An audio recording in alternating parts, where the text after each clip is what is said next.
Hello, everyone, and welcome back to the Educate Call Snap channel. How you doing? So today we are going to be going over the updated token buy list for March 2023 pre-patch. So I was basically waiting until they released the patch before I wanted to do the token buy list for this month. However, as we take a look here, Glenn Jones released an update today where they said Thanos and Shuri decks have been more dominant than we like for the past few weeks. The patch we're releasing later this month has significant changes targeting both decks. So we do know that Thanos Shuri decks are going to be adjusted, but that's not really what I'm focusing on. What I'm looking at is they're saying the patch is going to be releasing later this month. So I was under the impression that the patch was going to be released like this week, but turns out for whatever reason or another it's going to be a lot later. I'm guessing now that it's going to be released on the 21st because that's when the a patch is going to drop for the variant rush that's happening this month, right? So that means it's like as of recording it's 11 days away. It's kind of basically the whole month gone. So I decided, okay, we're just going to do a token buy for this month now, and then after the patch, we'll do another one later on. So, because of that, we're just gonna have the token buy list, and we can just get started. So, I will be going over like the top buys, the ones I think are perfectly fine, and then some of the also decent buys, and then I think the near the end, I don't want this to be a super long video, so if I cover all 80 whatever cards, it's gonna be like 40 minutes, and haha, we don't need that anymore. We did have a previous one if you want to dive deep, but we're just gonna go from the top. So at the top we do have Arrow. I still think Arrow is the best buy, though it's somewhat close to some of the second buys. But like all the buys here at this top part are all pretty good buys. I don't think you're going to be sad about anything here, but Arrow with priority just kind of wins you the game. It's basically the strongest Series 3 you can get, and just a very good card. Think there's no. You're never wrong to buy Arrow, like, period. Next up, we have Mystique. Mystique, uh, Mystique, Doctor Doom, She Hulk. I think those are also very solid. Mystique has so much synergy in this game that it's hard to not have something you can play Mystique with. So definitely one of the best cards in the game. My favorite card at the moment. So definitely love this card. Doctor Doom also one of my favorite cards.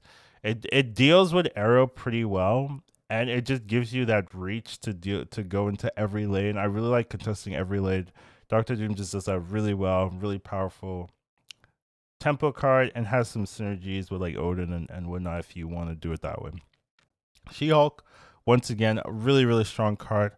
Perfectly works well with Arrow, because if you pass on 5, make a Sunspot, get that power, then you can go She Hulk Arrow, which is a really good turn 6 play. So, and it just fits into a lot of other decks.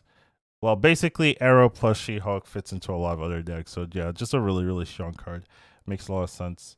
Next up, we have they're all great pieces, honestly, but here this is like more of the ramping archetype where you have Lockjaw, Electro, Sarah. All these cards make you get more expensive cards for cheaper, or earlier or cheaper, essentially. So these do a lot of work for you. Mana cheating is still broken. Like, it's broken in every game. Honestly, it's hard to get it right, and it's broken in this one too. So Lockjaw synergy, if you can do that, it works really well. Electro synergy, really tons of advantage there. Sarah as well. Is a little bit on the weaker of the three, but I still think is a really strong archetype that you can make with it. And they're just good cards. Gives you that consistency in terms of, okay, here is how I want to play the game, right? If you get Sarah as your first Series 3 card. You can build a deck around Sarah. Same thing with Electro and Lockjaw. Same thing with like all the other cards we've talked about, really. So, yeah, all really good cards. The next up, we have like, really, really strong cards. I wouldn't say like you have to get them, but they definitely help in deck lists. We have Death. Death isn't as ubiquitous. This used to be like top tier, but that was really because Second Unit really loved giving locations that really just buffed up Death, and Death Wave was like the strongest deck in the game. Right now, it's not. I wouldn't say it is, obviously, but it still has its place. And if you get it early or something, and you comboed Wave, it's just really good. So definitely still a really good card. Fits into a lot of pieces. You'll be surprised how often you're like, ooh, Death works here. So definitely a good card. Dracula, I think, also has really showcased how good it is. It's hard to counter. You can't really Shang-Chi it. And the ability for it to like hit Infinite just cannot be underestimated, where you can just win a lane with this 4 power card, 4 mana card. Very, very strong here. And doesn't really have that easy of a counterplay. You have to do funky things, which people don't really like to put in their decks unless the card is super, super popular. And I wouldn't say it is super, super popular. It is popular, but not popular enough where you're like, oh, yeah, I'm going to morph in my deck, that kind of thing. Zero, I think is really, really good because it just synergizes with a lot of the early tempo. Zero is a 1 mana 3, which is really good already. And then you can combine it with Lizard, Titania, Atuma, Typhloid Mary, Red Skull, all these cards, and just make it a really good tempo engine. So just a very strong card, good for early game aggression, if you want to put it that way. Wave as well. Wave is also really, really strong. You get to, in optimal conditions, mess with your opponent while not messing with yourself, because you could do something like Wave and then go like She-Hulk Death or She-Hulk whatever. And while if they're not having a similar game plan, they don't get to play multiple cards where you get to play multiple cards. And if you understand the game state, you could be like, okay, I'll arrow plus blah blah blah, and then win that way. So definitely a really good card to get, and works in other compositions too. This is also a ramp card, so it's kind of like honestly, you could move Wave like up here. Like I wouldn't hate that, but I'm gonna leave it here. Though I don't hate this if you want to argue that. But I mean, it's all the same, really, right? They're all very, very strong. I don't think you'll go wrong by any of these cards. So really good. Quinjet, very, very strong piece right now. It's really strong in the meta because of Thanos, but even without Thanos, it works with Dino really well. And there's also some other synergies. If you want to experiment, you can go with stealing card stack, with Maria Hill or whatever, Cable, blah blah blah. But generally, it just works well with Dino, and it has other uses, and it's gonna be common in the game for now, unless it gets changed in the patch. But right now, I'm going to assume I don't know what's in the patch. Well, I don't know what's in the patch, but I'm going to assume like, oh, maybe they're going to change Quinjet. Maybe they're going to change Thanos itself. Maybe they're going to change the stones. I don't actually know, so I'm not going to give you advice with that random assumptions there. So right now, Quinjet's really strong. Don't mind you picking it up. Next up, we have Daredevil. I think Daredevil is also a really powerful card because you get that turn 5 hidden pressure where, let's say, they don't know what you're going to do. They play something, you snap on turn 5. That's really scary. It's almost like a Kang. Well, it's different than Kang, because Kang, they don't know you have it, where Daredevil, they know you can see what they're about to do. So that's pretty scary. Definitely a rough one. So I definitely like the card because of how it interacts with the psychology of the players, I guess, you're playing against, even though it's a weird to think about, but I do think it does matter. So definitely like it there. Next up, we have Brood.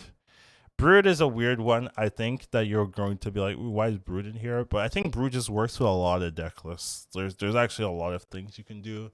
You can play it in uh board spamming decks. You could play in Patriot decks. You play Cerebro decks. You play Silver Surfer decks.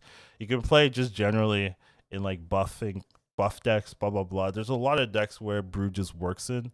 So I think it's good enough to be worth like, oh yeah, this is a good card. You know, you're probably gonna have one of the other pieces or a piece where you can make this card work. So I just think it fits in a lot of things. One of the more flexible, like weird pieces in the game. So I like it there.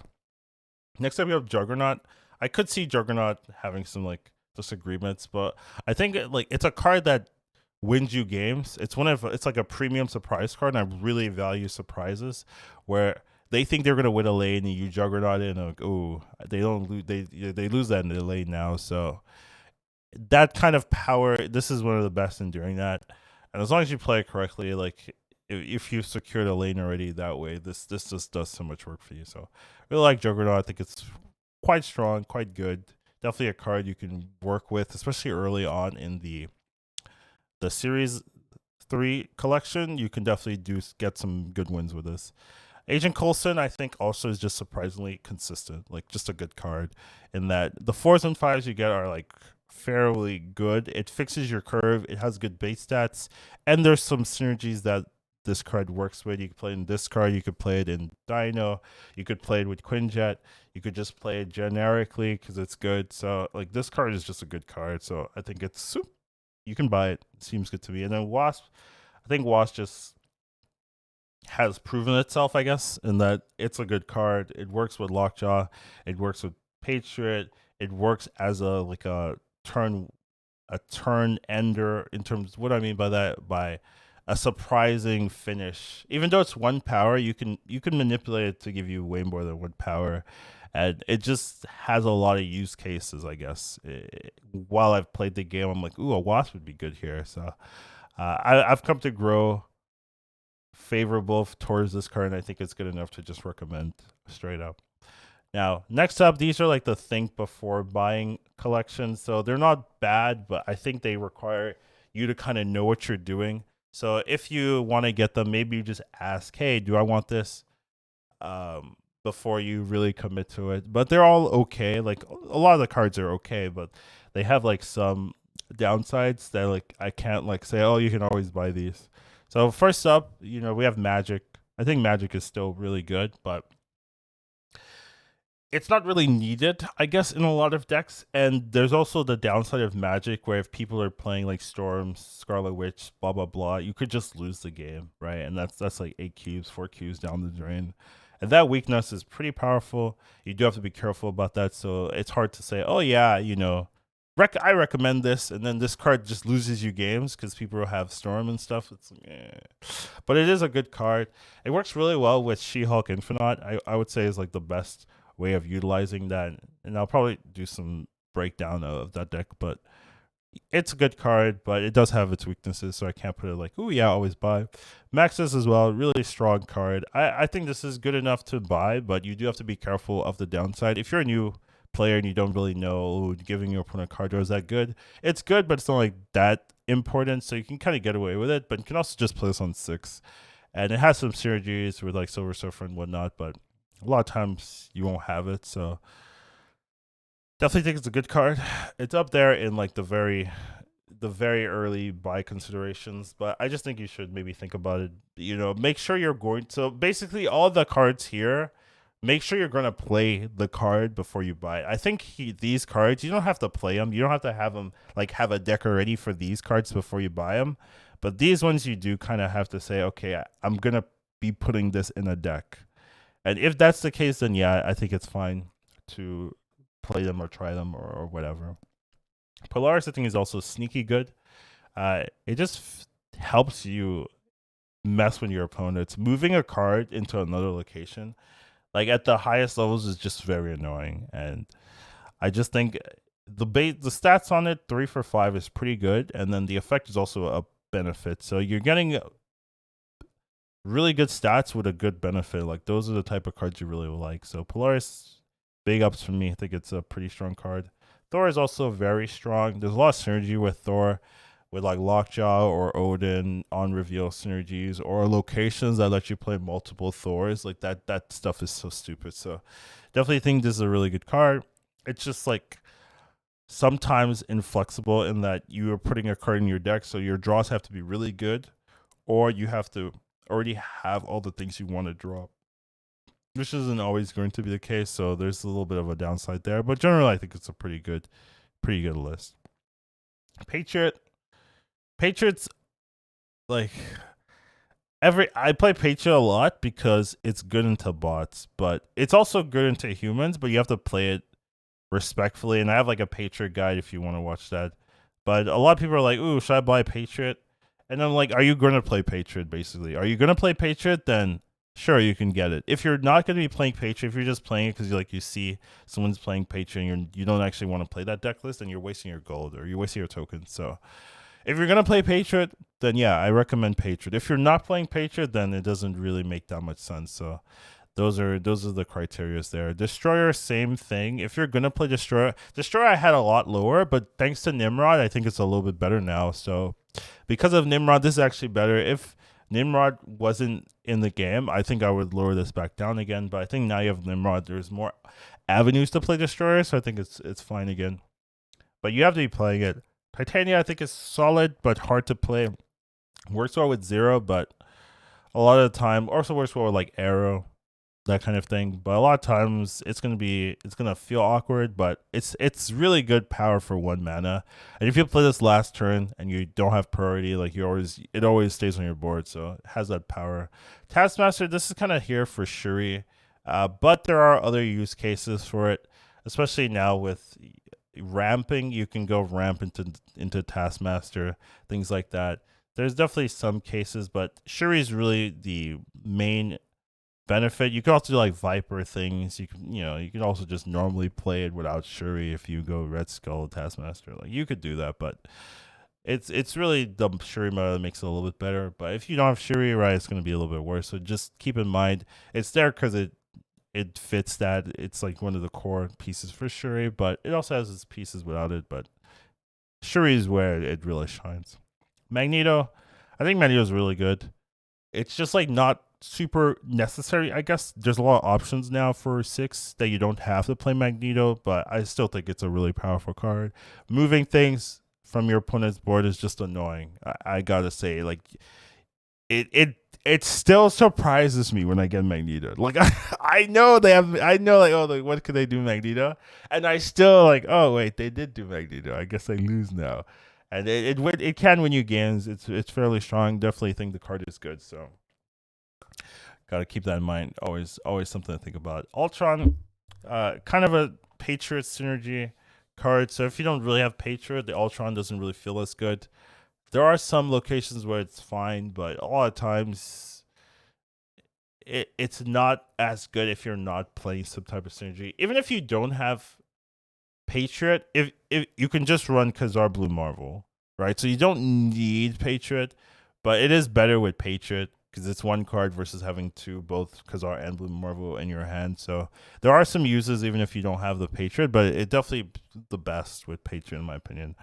Debris, very annoying card. I think this card is a high level card where you have to kind of be knowing what your opponent wants to do, and then you can really ruin it with Debris. It also works with Patreon and stuff like that. So it has good synergy, and it's a really powerful like disruption tool. So I'm a big fan of Debris, but you don't have to use it. It's not like super core. Zola is interesting. I think it's actually really good, but it has too many weaknesses. I would say that I can't like recommend it because they could kill your card, they can move your card, they can Cosmo you yourself, they could armor. There's so many ways for Zola to not work.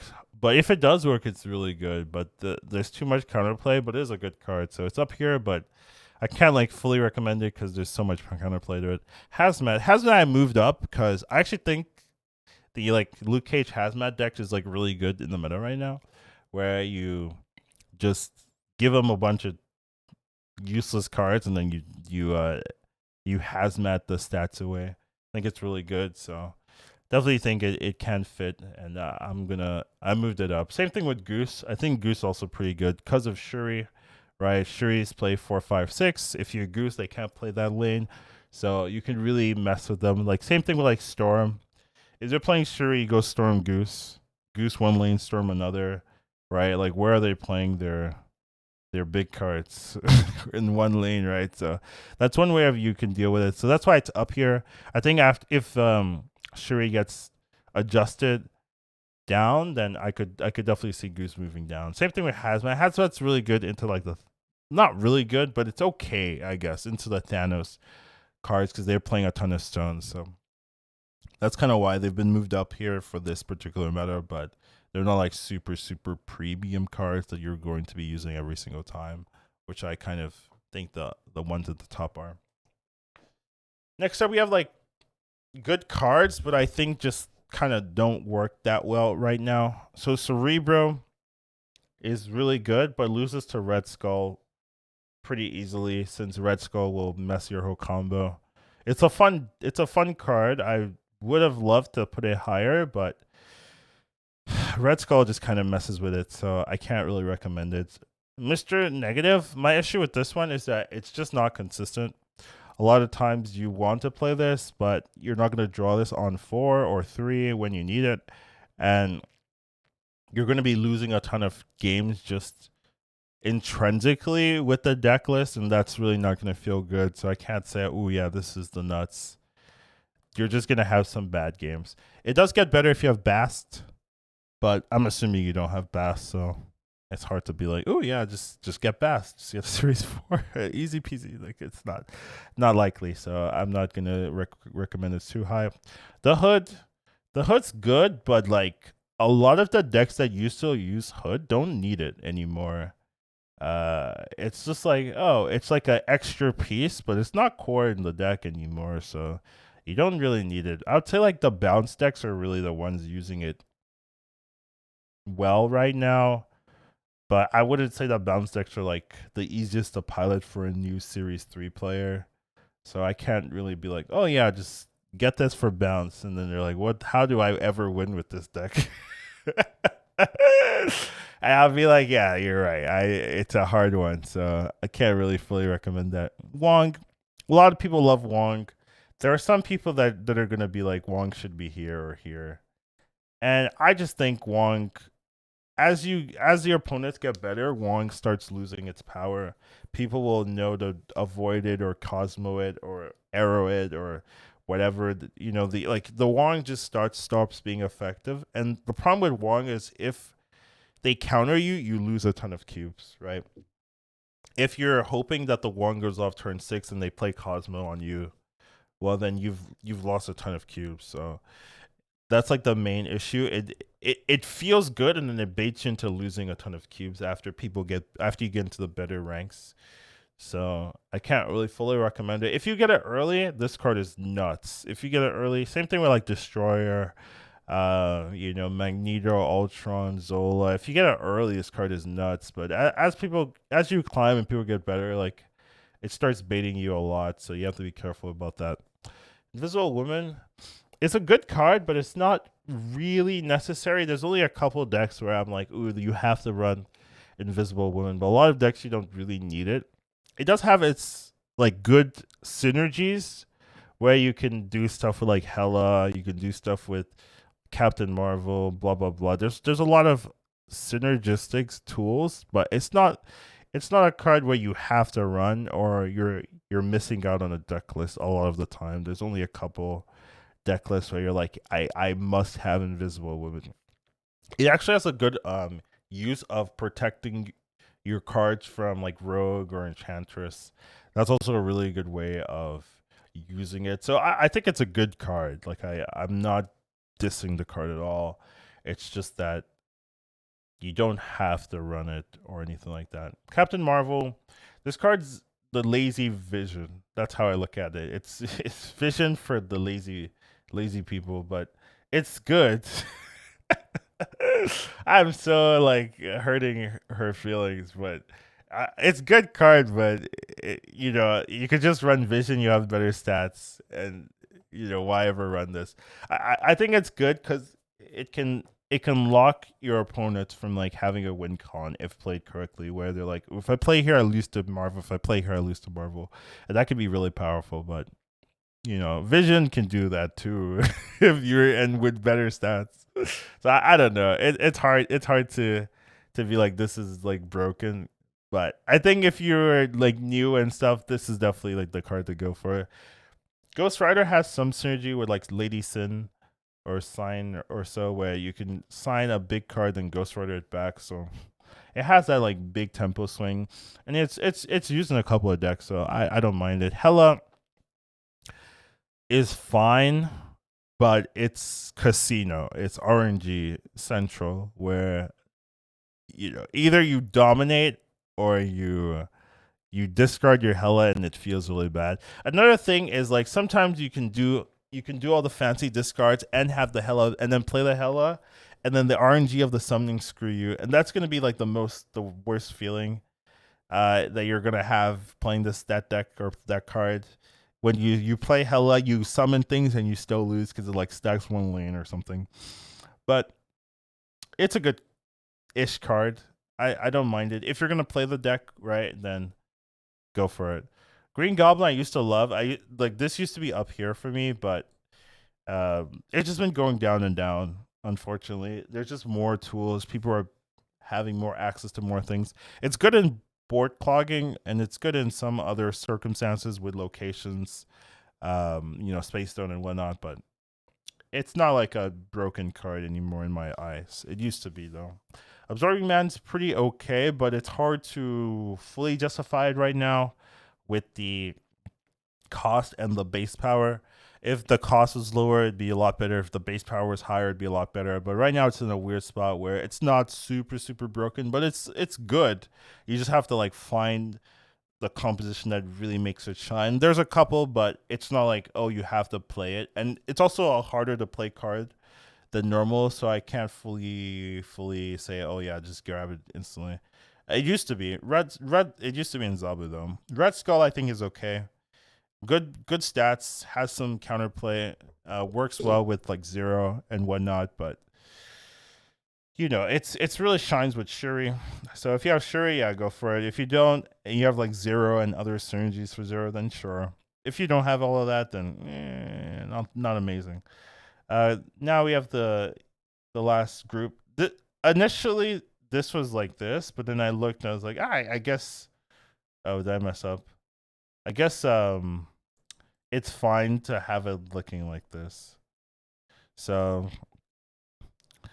so I ended up adding this extra line. So we're gonna talk about it a little bit. But yeah, we have Colin Wing, which is good for Swarm. This card is pretty popular now, so this is now like a reasonable pickup if you're gonna be playing that discard setup. Thor Lockjaw is pretty popular, so this is a reasonable setup. You're gonna play that Lockjaw classic Lockjaw.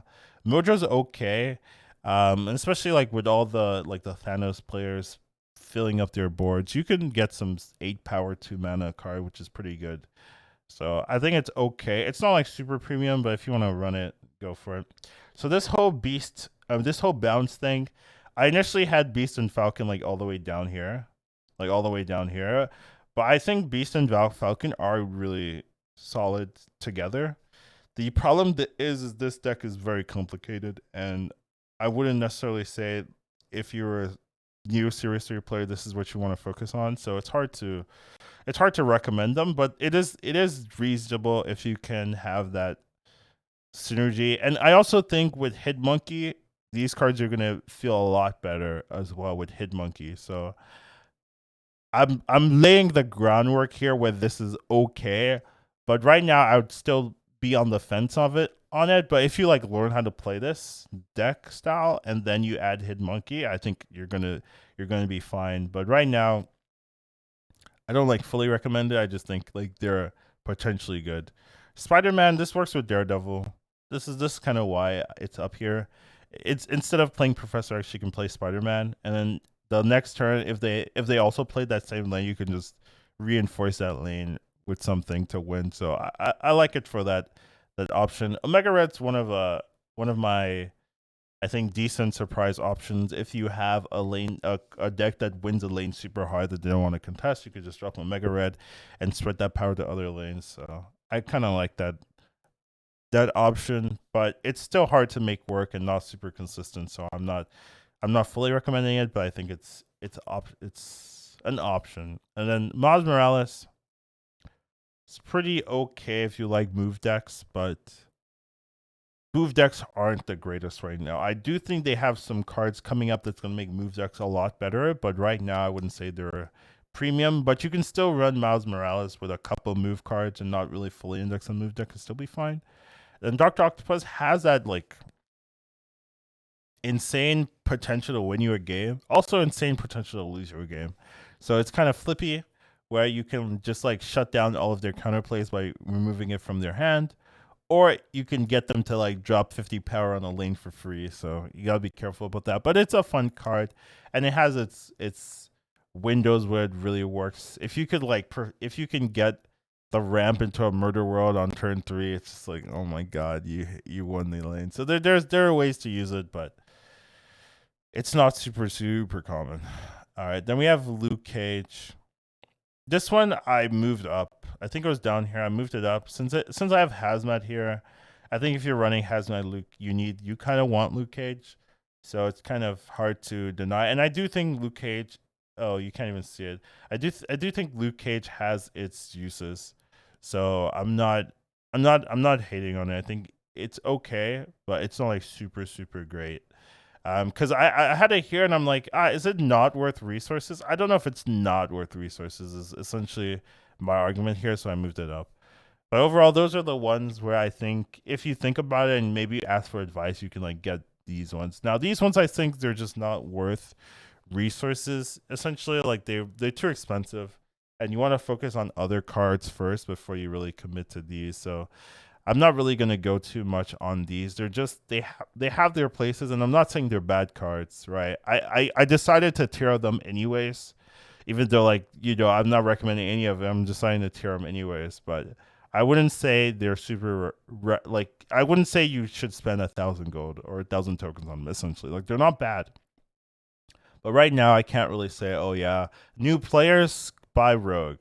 I think Rogue is good. I actually think Rogue is good, but it's so niche, right? And you already have Enchantress that I'm like, should you buy Rogue? Maybe not.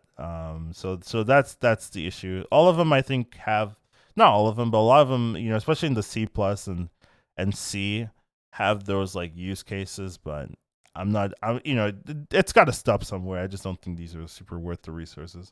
But overall, that's my current tier list. It's going to change once the patch comes out. It's going to change, but I think for now this is going to be good enough. I was definitely hoping that the patch would be earlier so I could release this earlier, but they took too long. I was like, I've been playing this since the beginning of the month, but they really taking their time with their patches. So overall, that's the token buy list. Hope you guys enjoy it, and I'll see you in the next one. Educated calling snap. Once you watch him, you won't go back. He'll teach you to marvel snap. Your skills will be improving. How you do